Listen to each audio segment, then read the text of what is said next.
बीते करीब 15 साल से सत्ता में होने के बावजूद भारतीय जनता पार्टी के नेता नगर निगमों की कमान नहीं संभाल पा रहे हैं। विपक्ष तो हमलावर बना ही हुआ है, खुद पार्टी के अपने पार्षद भी नगर निगम की बखिया उधेड़ने में जुटे हैं।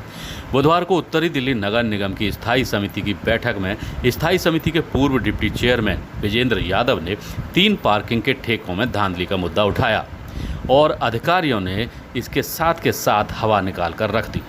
विजेंद्र यादव ने रोहिणी के M2 के पार्किंग की फ्री पार्किंग बताते हुए यहां से अवैध वसूली किए जाने की बात कही, लेकिन शायद उन्हें नहीं मालूम था कि वह ऐसा करके बीजेपी की भद्द पिटवा रहे हैं। कारण है कि जिस पार्किंग में वह अवैध वसूली की बात कर रहे थे वह ऑथराइज पार्किंग है और लाखों रुपए महीने के मासिक शुल्क पर दी गई है, जबकि जिस अराउंड M2 के Rohini commercial complex parking site के फ्री होने की बात विजेंद्र यादव ने उठाई, नए टेंडर में नगर निगम ने उसका रिजर्व लाइसेंस शुल्क 44,550 रुपये रखा है। खास बात यह है कि इस पार्किंग के लिए नई टेंडरिंग में भी कोई बिड नहीं आई है। विजेंद्र यादव आम आदमी पार्टी की सरकार द्वारा मनोनीत पार्षद हैं और आप छोड़कर बीजेपी में शामिल हो गए थे, जबकि जिस इलाके की पार्किंग की बात उन्होंने स्थायी समिति की बैठक में उठाई वह इलाका बीजेपी के दूसरे निगम पार्षद का है। ऐसे में खुद भारतीय जनता पार्टी के पार्षद ही विजेंद्र यादव की नीयत पर सवाल उठा रहे हैं। आइए आपको सुनवाते हैं कि विजेंद्र यादव ने क्या कहा। पार्किंग है M2 के रोहिणी सेक्टर 3 है और वहाँ पर आधा किलोमीटर तक कम से कम 27.26 नहीं है। बड़ी अजीब बात है। और जो वसूली वाले जो ठेकेदार हैं उनका क्या कहना है, पहले तो उनको पता नहीं था हुआ या फिर हमने ये कहा, अब देखिए बात बस, जब मैंने कहा कि भाई आप लोग जो है किसके आपने यहाँ पर MCD का है, मुझे वो दिखाओ आपका लाइसेंस का है। कहने लगे जी वो तो हमारे हेड दिखाएंगे। हेड कौन है भाई? हेड तो जो है जी महाराष्ट्र जा रहा है, इसका मतलब दिल्ली का नहीं, वो जो मतलब पार्किंग वाला ठेकेदार है वो भी नाम है उसका, मैं नाम से उसको कह रहा हूँ, पार्किंग की बात कर रहा हूँ।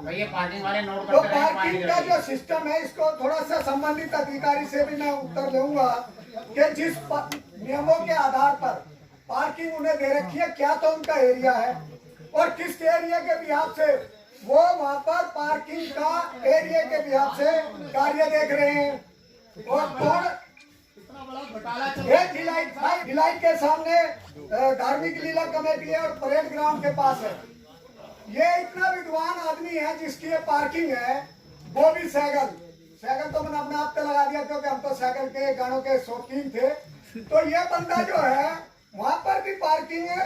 अब यही नहीं पता पार्किंग 2 व्हीलर वाले को दे रखी है या MCD ने कार वाले को दे रखी है। मैंने DC साहब से पूछा, आप रोहिणी DC साहब जो है अंदर थे कहीं पर उस जगह बाथरूम यूज कर रहे थे। मैंने कहा भाई साहब आपके एरिया के अंदर में ऐसा हो रहा है। इन्होंने बताया कि जी हमने तो फ्री ऑफ कॉस्ट कर रखी है और मेरे पास में उसकी रिकॉर्डिंग 27 पॉइंटों की है। जहाँ भी मैं गया मैंने उसके जो भी ठेकेदार थे उनकी एक मिनट की 30 सेकंड की। बीजेपी पार्षद विजेंद्र यादव ने भले ही पार्किंग ठेकों में भ्रष्टाचार का मामला बताकर इसे तूल देने की कोशिश की हो, लेकिन स्थायी समिति अध्यक्ष जोगीराम जैन ने संबंधित अधिकारियों से इस मामले में स्पष्टीकरण देने के लिए कहा तो उत्तरी दिल्ली नगर निगम के RP सेल के उपायुक्त राजेश गोयल ने विजेंद्र यादव के दावों की हवा निकाल कर रख दी।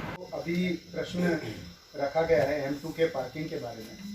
ये M2 के पार्किंग एक ऑथोराइज्ड एलोटेड पार्किंग है जो कि नॉर्थ DMC ने कॉन्ट्रैक्टर को दे रखी है। उसके पूरी जानकारी जो आपने मांगी है मुझसे, एरिया की मांगी है, उसकी रेवेन्यू कितने रेवेन्यू पे हमने दे रखी है, उसमें तहबाजारी अलाउड है या नहीं है, ये सारी जानकारी मैं आपको राइटिंग में उपलब्ध करा दूंगा। साथ ही डिलाइट की पार्किंग और परेड ग्राउंड की पार्किंग के प्रश्न भी हैं। ये दोनों भी ऑथोराइज्ड पार्किंग है और अलॉट की हुई पार्किंग है। जहां तक सेक्टर 10 की एक पार्किंग की बात की गई थी, वो पहले जोन को चलाने को दी गई थी, लेकिन वो अभी फ्री पार्किंग कर दी गई थी। बाकी ये तीनों जो पार्किंग है सब पेड पार्किंग है। इसकी पूरी जानकारी मैं आपको उपलब्ध करा दूंगा। और जहां तक पार्किंग की पॉलिसी के बारे में प्रश्न है, मैडम इसमें सर ये एक टेंडर हम करते हैं, टेंडर की जो टर्म्स एंड कंडीशंस होती हैं और साथ में हम उसमें मैप प्रोवाइड करते हैं, एरिया प्रोवाइड करते हैं और कितनी गाड़ियां खड़ी हो सकती है टेंटेटिवली उसका ECS होता है, इक्विवेलेंट कार स्पेस, उसके अकॉर्डिंगली हम उसकी MRP डिसाइड करते हैं और टेंडर करते हैं और टेंडर में ये टर्म्स कंडीशंस होती हैं कि आपका एरिया कितना होगा और उसमें पार्किंग अलाउड की जाएगी। HHMD यानी कि मशीन के द्वारा हेल्ड मैकेनिकल डिवाइस और बूम बैरियर, ये सारी व्यवस्थाओं के माध्यम से कॉन्ट्रैक्टर को उस जगह को पार्किंग लॉट की तरह डेवलप करना होता है। तो ये मैं आपको एक पूरा टेंडर डॉक्यूमेंट भी आपको उपलब्ध करा दूंगा जिसमें कि सारी टर्म्स कंडीशंस की आपको जानकारी मिल जाएगी। दूसरी ओर स्थायी समिति के अध्यक्ष जोगीराम जैन ने भी अपनी ही पार्टी के पार्षद विजेंद्र यादव के आरोपों को कोई तरजीह नहीं दी।